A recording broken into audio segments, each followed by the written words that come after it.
नमस्कार, बहुत स्वागत है आपका न्यूज़ 18 के डिजिटल प्लेटफॉर्म पर। मैं हूं प्रशांत कटारे। बात पश्चिम बंगाल की, जहां एसआईआर के बाद आखिर चुनाव आयोग के ड्राफ्ट में क्या है बताएंगे आपको। पश्चिम बंगाल से कितने वोटर हो गए हैं आउट, ये भी बताएंगे। तो पश्चिम बंगाल में अगले साल विधानसभा चुनाव है, उससे पहले एसआईआर को लेकर हलचल तेज है। इस बीच चुनाव आयोग ने वो लिस्ट जारी कर दी है जिसमें वोटरों के नाम काटे गए हैं। चुनाव आयोग यानी निर्वाचन आयोग ने मंगलवार को एसआईआर 2026 के तहत पश्चिम बंगाल की मसौदा मतदाता सूची ड्राफ्ट वोटर लिस्ट से हटाए गए मतदाताओं की सूची प्रकाशित की है। इस लिस्ट के मुताबिक पश्चिम बंगाल में कुल 58 लाख वोटरों के नाम कट गए हैं। दरअसल चुनाव आयोग की इस लिस्ट में उन वोटरों के नाम जो 2025 में राज्य की वोटर लिस्ट में शामिल थे, लेकिन 2026 की ड्राफ्ट लिस्ट से हटा दिए गए। पश्चिम बंगाल से जुड़ी एसआईआर वाली ये लिस्ट अभी चुनाव आयोग के पोर्टल लिंक ceo.west.bengal.wb.gov.in पर उपलब्ध है। हालांकि चुनाव आयोग ने ऐसे वोटरों को आपत्ति दर्ज कराने का मौका दिया है जिनके नाम कट गए हैं।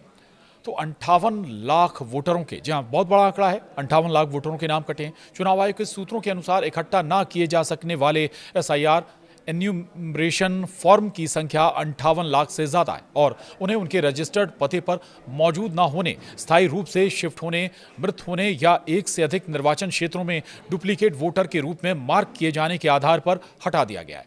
और कब तक आपत्ति दर्ज करने का मौका होगा, ये आपके लिए जानना ज्यादा जरूरी है।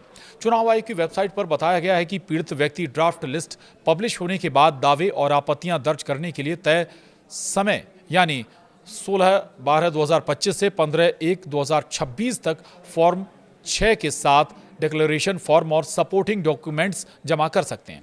इसका मतलब है कि जिन लोगों के नाम कट गए हैं उनके पास 15 जनवरी तक आपत्ति दर्ज करने का वक्त है। बता दें कि 294 सदस्यों वाली पश्चिम बंगाल विधानसभा के चुनाव अगले साल की शुरुआत में होंगे।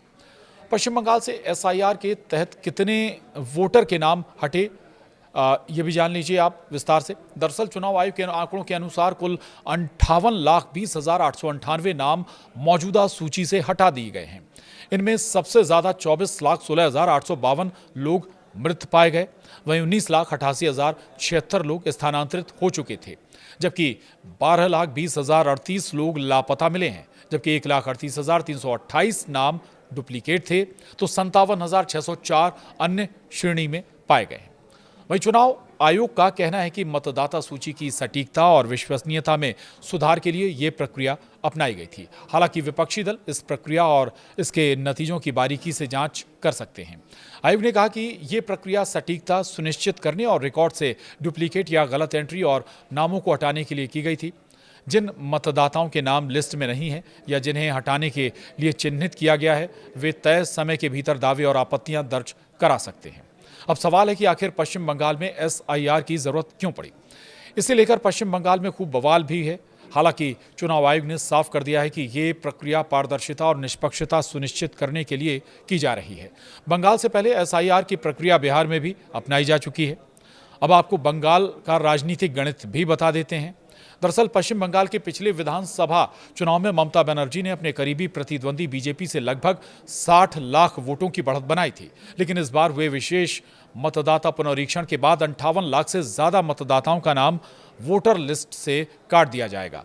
क्या इससे ममता बनर्जी के समीकरण खराब हो सकते हैं, ये बड़ा सवाल है। क्या एसआईआर पर ममता बनर्जी के गुस्से का असली कारण भी यही है, ये और महत्वपूर्ण सवाल है। तो 2021 के पश्चिम बंगाल विधानसभा के चुनाव लगभग आमने सामने की लड़ाई में तब्दील हो गए थे। कांग्रेस और वाम दलों के हथियार डालने के बाद तृणमूल कांग्रेस और बीजेपी ही दो प्रमुख खिलाड़ी चुनाव मैदान में रह गए थे। इस चुनाव में विजयी हुई ममता बनर्जी की तृणमूल कांग्रेस पार्टी को 2,89,68,281 लोकप्रिय वोट मिले थे, जबकि उसकी प्रतिद्वंदी बीजेपी को 2,29,05,474 लोकप्रिय वोट मिले थे। दोनों दलों के लोकप्रिय मतों के बीच केवल 60,62,867 वोटों का ही अंतर था। अब सवाल यह कि ये नाम कटने वाले मतदाता आखिर हैं किसके। आरोप लगते रहे कि चुनाव के दौरान तृणमूल कांग्रेस के कार्यकर्ता फर्जी नामों से वोट डलवाते रहे। मृत मतदाताओं के नाम से भी सत्तारूढ़ पार्टी को वोट डाले जाते रहे हैं। बीजेपी का आरोप रहा है कि अवैध घुसपैठिए लाभ की लालच में तृणमूल कांग्रेस को वोट देते रहे हैं। इस बार मतदाता सूची से काटे गए नामों में 12 लाख के करीब ऐसे भी मतदाता शामिल हैं जो चुनाव आयोग के द्वारा गायब बताए गए हैं। अनुमान है कि इन गायब मतदाताओं में एक बड़ी संख्या उन बांग्लादेशी वोटरों की हो सकती है जो एसआईआर की प्रक्रिया शुरू होने के बाद बांग्लादेश की ओर भागते देखे गए थे। तो सवाल अब ये बनता है कि अगर वाकई 58 लाख वोट कट गए हैं और ये कहीं ममता को वोट करते होंगे तो फिर क्या ममता बनर्जी अगला चुनाव हार सकती हैं? तो क्या इस बार पश्चिम बंगाल में ममता बनर्जी को बड़ा नुकसान हो सकता है? बहुत बड़ा सवाल। क्या ये उनके चुनाव हारने का कारण भी बन सकता है? तो स्थानीय पत्रकार बताते हैं कि एसआईआर के कारण टीएमसी के खेमे में एक डर तो देखा जा रहा है, लेकिन ये नहीं कहा जा सकता कि एसआईआर सीधे तौर पर ममता बनर्जी की हार का कारण बन सकता है। इसका सबसे बड़ा कारण यह कि आज पश्चिम बंगाल में ममता बनर्जी के कद का कोई भी नेता मौजूद नहीं है। बीजेपी प्रधानमंत्री नरेंद्र मोदी के नाम पर चुनाव लड़ती है, लेकिन वहां के लोग जानते हैं कि मोदी वहां मुख्यमंत्री बनने के लिए बंगाल नहीं आएंगे। जब उन्हें स्थानीय नेताओं में बेहतर चुनने की बात आती है तो उनके पास ममता बनर्जी के अलावा कोई दूसरा विकल्प नहीं होता। और ये अभी भी बड़ा कारण नजर आता है कि ममता बनर्जी वहां पर मजबूत हैं, लेकिन ये 58 लाख जो वोट कट गए हैं ये वाकई में बहुत कुछ उलटफेर जरूर कर सकते हैं आगामी बंगाल विधानसभा चुनाव में। आज के लिए इतना ही। नमस्कार।